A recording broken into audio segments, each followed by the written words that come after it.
Pernah kepikiran gak sih gimana caranya minyak mentah dari ladang yang jauhnya ribuan kilometer di Timur Tengah kok bisa sampai ke tangki bensin mobil kita? Nah, perjalanannya itu ternyata nggak sesimpel yang kita kira. Semuanya bergantung pada beberapa jalur laut yang super penting yang bisa kita anggap sebagai arteri-arteri rapuh bagi ekonomi energi global kita. Jadi, apa sih sebenarnya yang jadi penghubungnya? Jawabannya mungkin bakal bikin Anda kaget. Ini bukan soal pipa raksasa di bawah laut atau teknologi super canggih. Jawabannya ya ini, cuma segelintir jalur laut yang sempit dan rentan banget. Coba deh bayangin, ini tuh kayak jalan tol super penting di dunia, di mana satu kecelakaan kecil aja bisa bikin macet total yang dampaknya kena ke kita semua. Oke, mari kita bedah lebih dalam. Di dunia maritim, jalur-jalur ini punya istilah keren, choke points, atau ya titik-titik sempit yang krusial. Anggap aja ini nadi vital yang memompa darah energi ke seluruh penjuru dunia. Kalau salah satunya aja tersumbat, wah, seluruh sistem bisa kolaps. Sepenting apa sih emangnya? Angka ini udah menjawab semuanya. Bayangin, hampir setengah dari seluruh pasokan minyak yang diangkut lewat laut di seluruh dunia itu harus berdesak-desakan lewat 2 selat sempit doang. Ini benar-benar nunjukin betapa besar risikonya kalau sampai ada masalah di sana. Data ini nunjukin betapa timpangnya sistem kita. Coba lihat deh 2 nama paling atas itu, Selat Malaka dan Selat Hormuz. Kalau digabungin, itu udah lebih dari separuh total perdagangan minyak via laut di seluruh dunia. Jalur-jalur lain yang penting aja, angkanya nggak ada yang deketin. Ketergantungan kita pada 2 koridor ini luar biasa besar. Yuk kita kenalan lebih dekat sama 2 raksasa ini. Di satu sisi, ada Selat Malaka. Ini koridor super sibuk yang jadi bensinnya mesin-mesin ekonomi raksasa di Asia.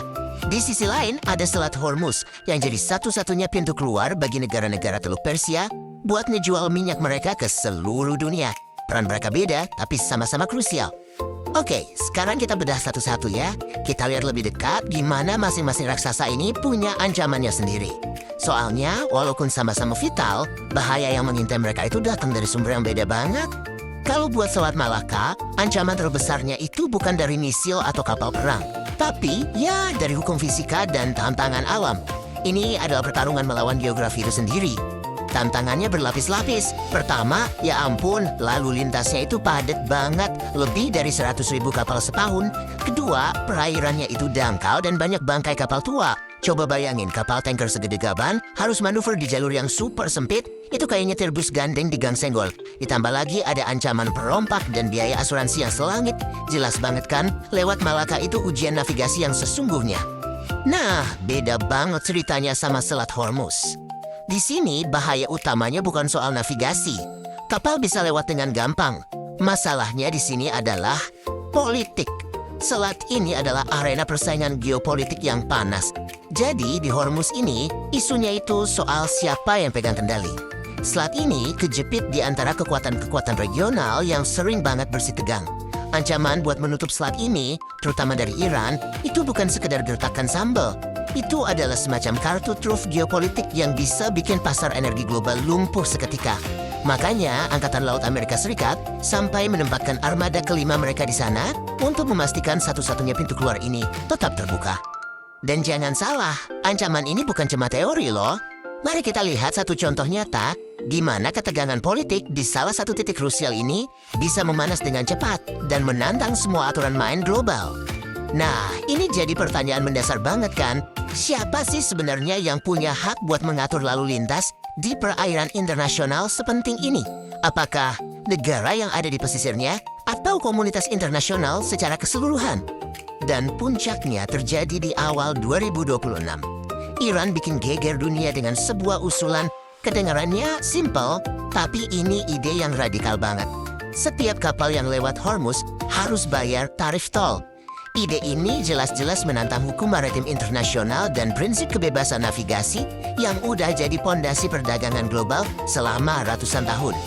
Respon dunia internasional sangat tegas. Dan kutipan dari Menteri Luar Negeri Singapura ini merangkum semuanya dengan sempurna. Melintasi selat ini adalah sebuah hak, bukan izin yang harus diminta. Dan pastinya bukan ongkos yang harus dibayar. Ini bukan cuma pernyataan politik biasa. Ini adalah penegasan kembali bahwa jalan raya global ini milik semua orang, bukan cuma milik satu negara. Oke, jadi gimana kalau diplomasi gagal?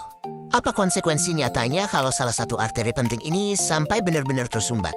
Entah karena alasan fisik, politik, atau bahkan militer? Jawabannya cuma satu kata, pengalihan rute. Ini adalah rencana B. Kalau pintu depan dikunci, ya mau nggak mau kita harus cari jalan memutar yang jauh banget. Misalnya harus keliling benua Afrika lewat Tanjung Harapan. Tabel ini nunjukin dilemanya dengan jelas banget. Opsi pertama lewat titik sempit itu jelas paling cepat dan efisien. Tapi itu tadi, rentan banget. Opsi kedua, rute alternatif, emang bisa bikin kita menghindarin zona konflik. Tapi lihat aja harganya, perjalanan nambah ribuan kilometer, biaya bahan bakar melonjak, dan yang paling parah, pengiriman bisa telat sampai berminggu-minggu. Di dunia logistik global, keterlambatan kayak gitu artinya kerugian miliaran dolar. Jadi pada akhirnya semua ini kembali ke satu hal, kepercayaan. Seluruh sistem energi dan perdagangan global yang kita nikmati ini dibangun di atas sebuah asumsi simpel. Sebuah kesepakatan tak tertulis bahwa arteri-arteri vital ini akan selalu terbuka untuk semua. Tapi seperti yang kita lihat, fondasi ini ternyata rapuh balak. Ini meninggalkan kita dengan satu pertanyaan besar. Pertanyaannya buat kita semua, apa jadinya dunia ini kalau kepercayaan itu hilang?